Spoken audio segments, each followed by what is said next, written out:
Okay, today's Mr. Ballen reaction has a tagline that simply says, "What's happened inside this church will shock you." I don't really go inside churches. I have an atheist view. So I have no idea what to expect in this one. But let's check it out. Okay, Mr. B. Allen or Mr. Ballen. Shock me. Hey guys, today we have a really special video for you.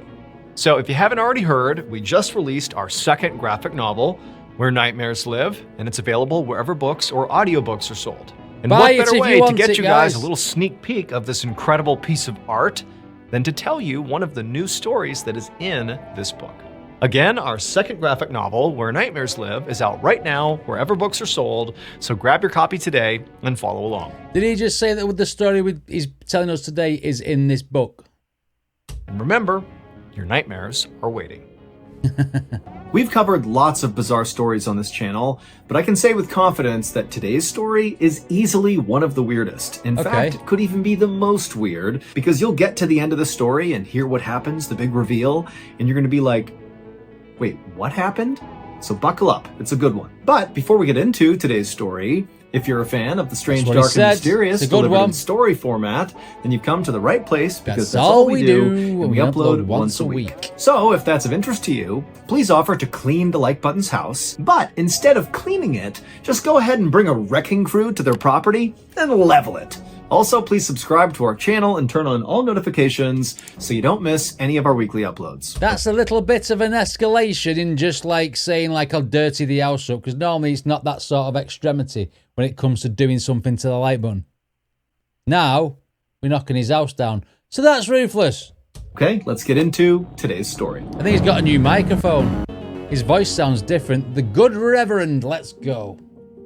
On the afternoon of January 5th, 1909, a 56-year-old reverend named John Carmichael kissed his wife and kids goodbye and then stepped out of his cottage into the cold and wrapped his cloak around his black suit, and then he hopped on his horse and he galloped out onto the road. These graphics are how you know it's from one of his books, because he'd done this before from one of his books and put the illustrations from in that book into an animation style thing. Reverend Carmichael lived in a rural part of Michigan, and on this day, he was making his way to another town about 9 miles away called Columbus, where he was going to host this big religious revival. Basically, he was going to hold this big sermon and try to get new people to join his church. And so as the Reverend galloped his way down the road, he saw all these kids outside having snowball fights and making snowmen, and it was just really nice. But also, in virtue of being the Reverend, basically everybody in town knew him, and so either the kids wanted to say hi to him or their parents did. And so as the Reverend is really just trying to hustle his way to Columbus, he kept having to stop over and over again to have small talk and play nice. But after about 30 minutes, he had reached a point in the journey where all the houses were kind of behind him, and he had this kind of nice, quiet stretch where he knew he wouldn't be bothered by anybody. He had made this journey many times to Columbus, and he always looked forward to this stretch of the road. It was just very peaceful and gave him a chance to kind of just be left with his own thoughts and think about his upcoming sermon and what he wanted to say. Bit of quiet time. We all love a bit of quiet time, don't we? Pressures of life, pressures of being the minister of a church. You know what I mean? That half an hour bliss. But cold in the snow. And so as the Reverend was having this sort of peaceful time trotting his way down the snowy road, he heard the sound of hooves fast approaching him. And so the Reverend turned around and he saw there was this very rough-looking guy wearing this brown stained shirt with a long overcoat over it. And the guy's hair was slicked back and greasy, and he had this big weird grin on his face, and he was waving wildly at the Reverend, obviously trying to flag him down. Now, inside, the Reverend did not want to talk to this guy because he knew who this guy was. His name was... But you're a man of God, and all people are your friends, aren't they? The Reverend did not want to talk to this guy because he knew who this guy was. His name was Gideon Browning, and he lived in the town where the Reverend lived, and he was known for being kind of erratic and had a horrible drinking problem. And frankly, you know, the Reverend just wanted to be left alone. Here he was enjoying his ride, and here comes the town drunk. You know, he doesn't want to be around this guy. But also the Reverend understood that he was the Reverend in town. People knew who he was. He couldn't just be a jerk to people. That's he had what to I be said. kind. And so he smiled at Gideon and waved to him to be polite. but was dreading this interaction with Gideon. And in fact, weirdly enough, the Reverend, over the past several weeks, had been running into Gideon all over town, to the point where it was becoming weird that he just kept seeing Gideon. And every time he interacted with Gideon, it was just awful, because Gideon was just totally an unpleasant person. But here he was, once again, having to have yet another interaction with Gideon. And as soon as Gideon came right up alongside the Reverend, his first question was, "Hey, Reverend, can I ride with you?" Oh, and the Reverend, again, is like, there'd be nothing worse. I'll say hello, I'll be polite, maybe they'll keep me talking for 5 or 10 minutes. "Can I ride with you?" "Well, I'm a man of the cloth, and all people are my people, so yes, you can, but I really don't want to do this." You know what I mean? Sometimes you've got to be brutally honest with people. Just say, no. No, I fucking wouldn't. Is anyone called Gideon these days? Who'd name the kid Gideon? That's just child cruelty. "My goodness, I don't want to do this right now." But he was like, "Of course we can ride together." And pretty much immediately, the Reverend regretted this decision. Yeah. Because Gideon would just not shut up. He just talked the entire time they were supposed to be in this peaceful part of the Reverend's journey. But not only that, the questions Gideon was asking Reverend the whole time they were riding together were sort of invasive. Gideon wanted to know exactly where the Reverend was going and what he was doing there, and, how many churches did the Reverend own, and just all these personal questions.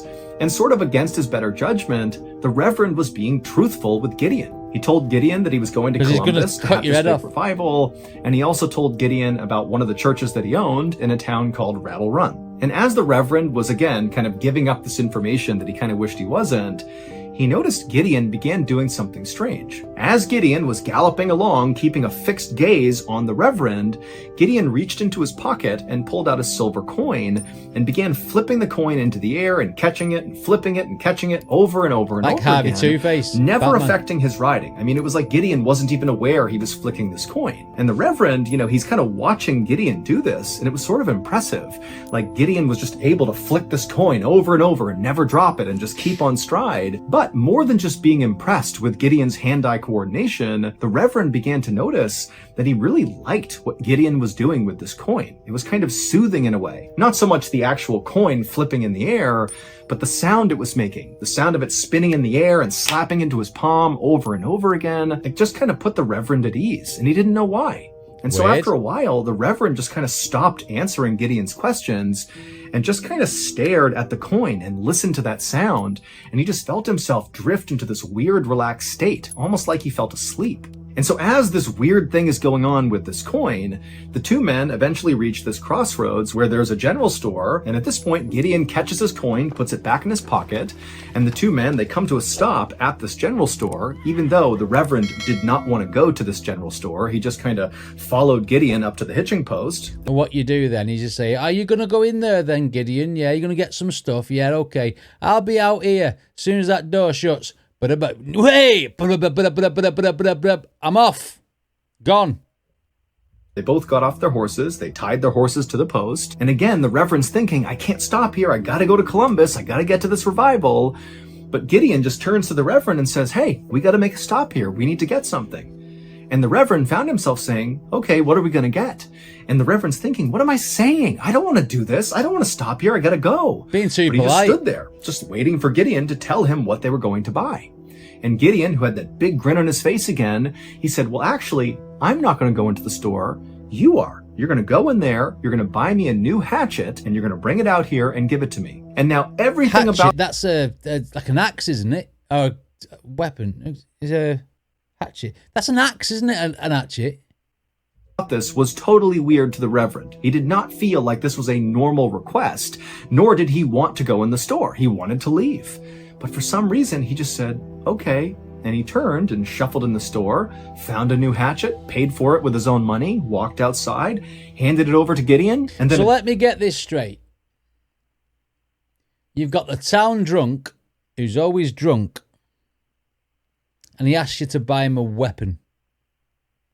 And you buy him a weapon. And you don't think that's going to end in some strange tragedy? Well, it's on a Mr. Ballen video, so it's going to, isn't it? At this point, the Reverend just wanted to get on his horse and get away from Gideon, but the second the Reverend got back on his horse to do that, Gideon hopped on his horse and said, "Hold on a minute, Reverend, we're not done yet.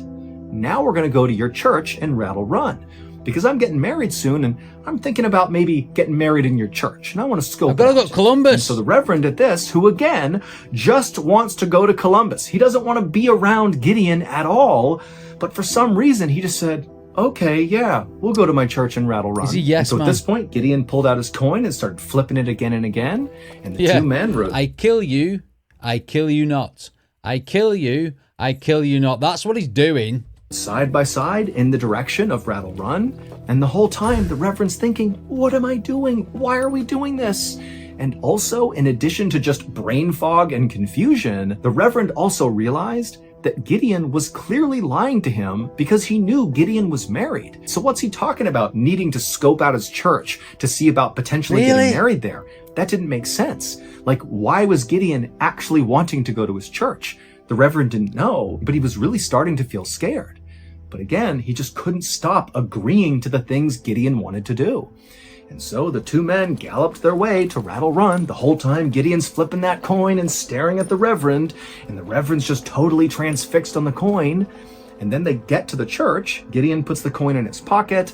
The two men hitch their horses to the post outside. They go up to the front door. The Reverend unlocks it. They go inside. And sort of automatically, the Reverend walked to the back of the church and he lit the stove. And then as he was walking back towards the front, where Gideon was still standing right in front of the doorway, Gideon suddenly told the Reverend to stop where he was. And so the Reverend stopped in the middle of the church, and he's just looking at Gideon, who's got that coin back out, and he's flipping it up and down again. And at this point, the Reverend just looks at Gideon and says, "Well, do you want to look around?" And Gideon, who's flipping that coin up and down, just says, "No, I don't need to look around. There is no wedding. Hey, Reverend, go ahead and lift up your left arm."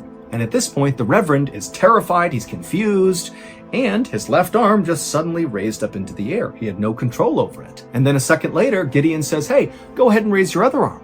And so the Reverend, who's still got his left arm out to one side, felt his right arm come up to the other side. And so at this point, the Reverend's just standing there with his arms out to the side, and it was at this point that the Reverend understood what was going on.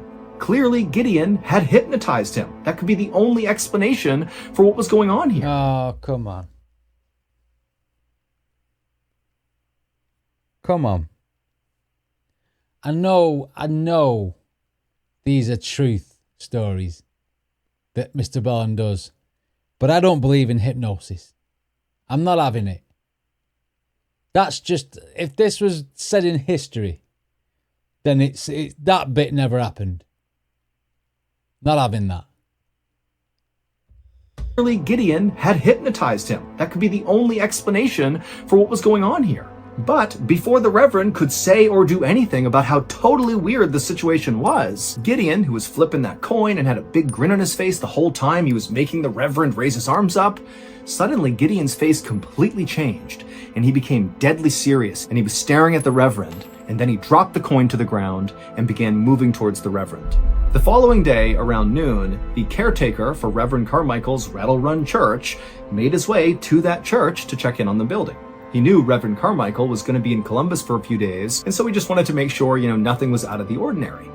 And as this caretaker galloped up to this small white steepled church, he noticed right away there was a column of smoke coming up out of the chimney. Yeah, clearly there was a fire lit inside Yeah. of the church. And the caretaker's thinking, that doesn't make any sense. The Reverend is not supposed to be here, so who could possibly be in the church right now? And then after the caretaker got up to the front door, he was about to put his key in the lock when he discovered the door was already unlocked. And so instinctively, he put his hand on his pistol on his hip, Yeah, and then lads. grabbed the handle, and he flung the door open.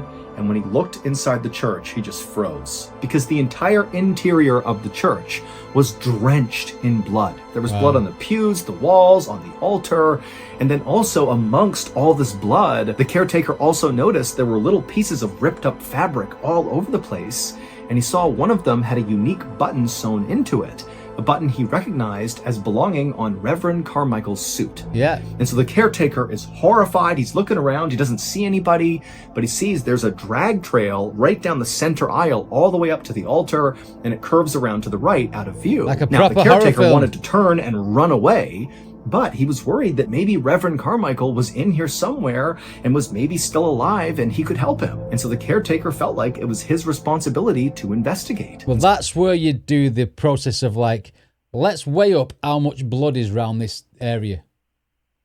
Is he likely to be alive? Do you know what I mean? Because that depiction on the graphic, if you like, looked like a lot of blood.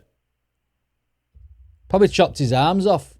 Live and he could help him. And so the caretaker felt like it was his responsibility to investigate. And so he drew his pistol and he began walking down this bloody aisle, kind of looking around for any sign of anybody inside the church, but it was deadly silent. And he eventually got about halfway down the aisle when he spotted a silver coin sitting in the middle of the aisle covered in blood, and he kept on walking to where the blood trail turned around the pew, and it led right up to that stove that was obviously still smoldering, and the door to the stove was shut, so the caretaker couldn't see what was inside of it. And so the caretaker just walked up to the stove, and after looking around one more time to make sure nobody else was in here, he opened up the stove. The inside of the stove was a human skull. News of Reverend Carmichael's horrific murder very quickly spread all around town and beyond just that town. I mean, this was all over the place. And within 24 hours, there was this huge police investigation that was launched to try to figure out who killed him. And very quickly, the police in Rattle Run spoke to the sheriff of the town where the Reverend lived, and they learned that on the same day that Reverend Carmichael had left to go to Columbus and then obviously was killed inside of his church, well, on that same day, a man named Gideon Browning had this really big blow-up public fight in town, same town as Reverend Carmichael, with his brother-in-law. And this fight was so explosive, lots of people saw it and heard it, and people said after this big fight with his brother-in-law, Gideon had hopped on his horse and rode off angrily. And the kids in that town who were outside that day having snowball fights and building snowmen, they would say that they saw Reverend Carmichael traveling down this road because he talked to all the kids and their parents. And not long after Reverend Carmichael had kind of disappeared down the road, they also reported seeing Gideon Browning coming down the same road, heading in the same direction as Reverend Carmichael. And after that, nobody had seen Gideon since. And so very quickly, Gideon became the #1 suspect in this murder. And basically the thought was, you know, Gideon was so angry from this fight with his brother-in-law that he must have just taken out his anger on the Reverend. Basically, the Reverend was in the wrong place at the wrong time and got killed. Now, the police knew this was a flimsy theory at best, but Gideon had a reputation for being totally erratic and a total drunk, and so it kind of fit with who he was, that this was something maybe he would do. And so within 24 hours of the murder, there was this huge multi-statewide manhunt for Gideon. 3 days later, and 500 miles away from the town of Rattle Run, in a city in Illinois, a man opened the door to a boarding house and stepped inside. And the owner of the boarding house, her name was Miranda Hughes, she was sitting behind the front desk, and when she looked up and saw this man, she had to stifle a gasp, because this man looked absolutely horrible. He was wearing this really dark stained brown shirt with a long overcoat over it, and he was shivering and skinny and pale and just looked like he was about to die, basically. But the man just walked up to her and said his name was John Elder and he wanted to rent a room. Now, Miranda, for a second, thought about refusing this guy's service, just because, honestly, he kind of frightened her. But then again, Miranda thought, you know what? A lot of my guests are pretty rough these days. And this guy's got money and he wants a room, so there you go. I'll give him a room. So she brought him upstairs to a room on the second floor. She opened it up. John stepped inside.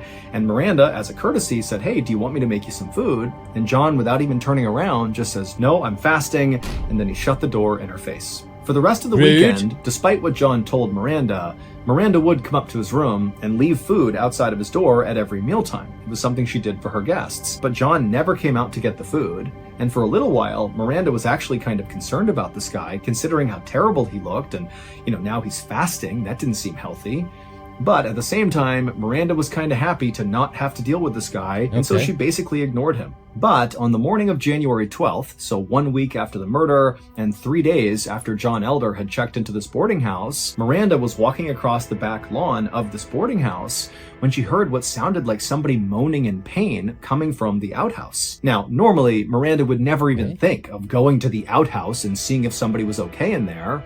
But the sound this person was making sounded so obviously like they were in pain that she just couldn't help herself. And so Miranda ran to the door of this outhouse and she yelled inside, hey, are you okay in there? And the only sound she heard coming out was more moaning and whimpering. And so, acting on a gut instinct, Okay. Miranda grabbed the door and flung it open, and what she saw made her scream.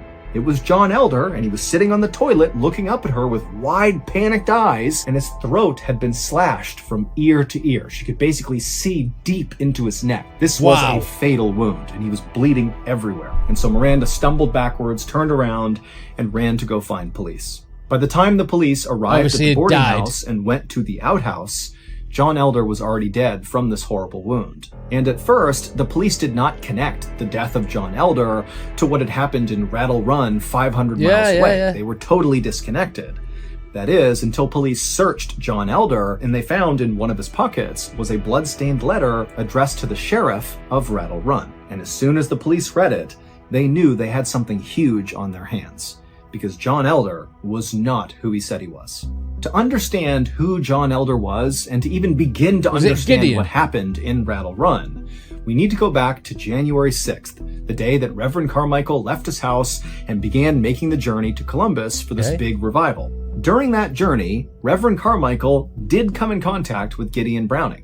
Gideon Browning came up alongside him. They rode together. They went to that general store, and Reverend Carmichael did buy that hatchet for Gideon, and they did go to the Rattle Run Church. But the reason they did all these strange activities together is not because Gideon had hypnotized Reverend Carmichael. No. The actual reason for why they did these things together is even more bizarre. In the weeks leading up to that fateful day, January 6th, Reverend Carmichael was running into Gideon Browning all the time, all over town. It was like everywhere the Reverend went, there was Gideon. And then on January 6th, when the Reverend is making his way down the road, and he turns and sees Gideon Browning coming up alongside him, he's like, oh my goodness, it's happening again. But the way the Reverend handled this was not to say, wow, what a strange coincidence. I keep running into this guy everywhere I go.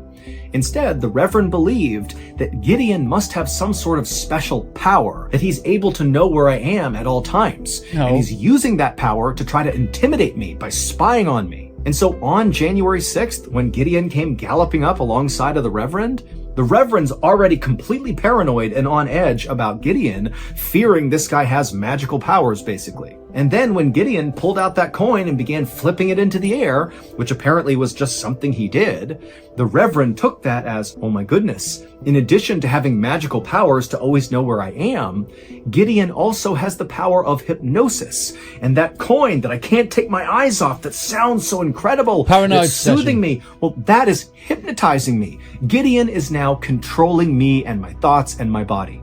And so at this That's point, wild. the Reverend actually believed he was hypnotized, and so he just kind of began going along with anything Gideon wanted. And so it's assumed that Gideon did want to stop at the general store and just kind of said, hey, do you want to stop at the general store? And the Reverend's like, yes, I'll stop at the general store. And then maybe Gideon asked the Reverend, hey, do you mind buying me a new hatchet? And the Reverend's like, yes, I'll buy you a new hatchet. And he goes in, gets the hatchet, comes back out. And then apparently, Gideon said, hey, I want to go check out your church in Rattle Run. And the Reverend was like, yeah, okay, let's go check it out. And then when they got to the church, at some point, the Reverend just went to the middle of the church and put his arms out to either side like he was Jesus Christ nailed to the cross, even though, Gideon had not made him do that. This is the Reverend, caught up in his own delusion. As he's Okay. standing there like this, Gideon, who's flipping the coin, fumbles it and it falls to the ground. And the Reverend, who believes that coin has full control over what he's doing, he thought, oh my gosh, the spell is now broken. I need to save myself. And so the Reverend ran and grabbed that hatchet, and he forced Gideon to take off all his clothes, and then he made Gideon hand the clothes over, and once the Reverend had The those Reverend clothes, killed Gideon. he hacked Gideon to pieces, and then burned his body in that stove. And then after this Oh, horrific shit. murder, the Reverend took his own suit and basically ripped it off and shredded it to bits, and then kind of threw it all around the church to make it seem like he had been the one who was killed, and that was his skull inside of the stove. Wow. And then he put on all of Gideon Browning's clothes, the brown dirty shirt and the long coat, and then And he flipped traveled off. 500 miles to Miranda Hughes's boarding house, Wow. where he went inside and booked a room under the pseudonym John Elder. And while the Reverend was hiding out inside of this boarding house, the police in Rattle Run very quickly figured out that the body inside of the church, the skull inside of the stove, and the remains that were in there did not Gideon's. belong to Reverend Carmichael. Shit. They belonged to Gideon Browning. And so immediately it went from, Gideon Browning must have done it to no, That is Reverend Gideon Carmichael Brown. is the killer and he killed Gideon. But before they could track the Reverend down, Reverend Carmichael, aka John Elder, had gone into that outhouse and slit his own throat. Wow. However, when the police searched John Elder's body, so Reverend Carmichael's body, they would find that blood-stained letter addressed to the sheriff in Rattle Run, and basically it was a confession. Now, granted, it was the confession of Reverend Carmichael, who genuinely believed Gideon had hypnotized him and had all these special powers, power of thought, man. and he basically was acting in self-defense, but nonetheless, it was still a confession to murder. Now, of course, there's lots of details in the story that we can't be totally sure of. Like, we don't really know what the discussions were like between Reverend Carmichael and Gideon Browning when they met on that road and then eventually made their way to the church and the murder happened. This is basically just the best theory around what happened. Also, it's worth noting that there was a history of mental illness in Reverend Carmichael's family, but this story happened at a time when nobody took mental health seriously. Well, yes, 1909, so it's very isn't it? unlikely that even if authorities had known about that this crime could have been prevented. The power of your own mind can make you do or say or whatever fucking strange things. I mean, what sort of paranoid is that? You know what I mean? The guy, maybe he did just want to talk to him. But then again, all that stuff about wanting to go and get married when he's already married. That would put you on edge. Because and then you bought a hatchet. What did you buy a hatchet for? It's a crazy ass story, but like I say, in 1909, when mental health wasn't really, like you say, a thing, or at least treated like it was a thing, then who knows? But wow, what a strange story. I mean, Reverend, the man of God, killing somebody because of his own paranoid fucking delusions. Jesus Christ. And they're thinking it's Gideon. Dude's killed him. Wow. And that takes a special sort of someone to slit your own throat. I mean, how would you do that to yourself? How? Fucking hell. Crazy. Better ways to go if you want to do it instantly. Anyway, what did you guys think of this? Let me know in the comments. Don't forget to check out Mr. Ballen's original video, and I'll see you next time.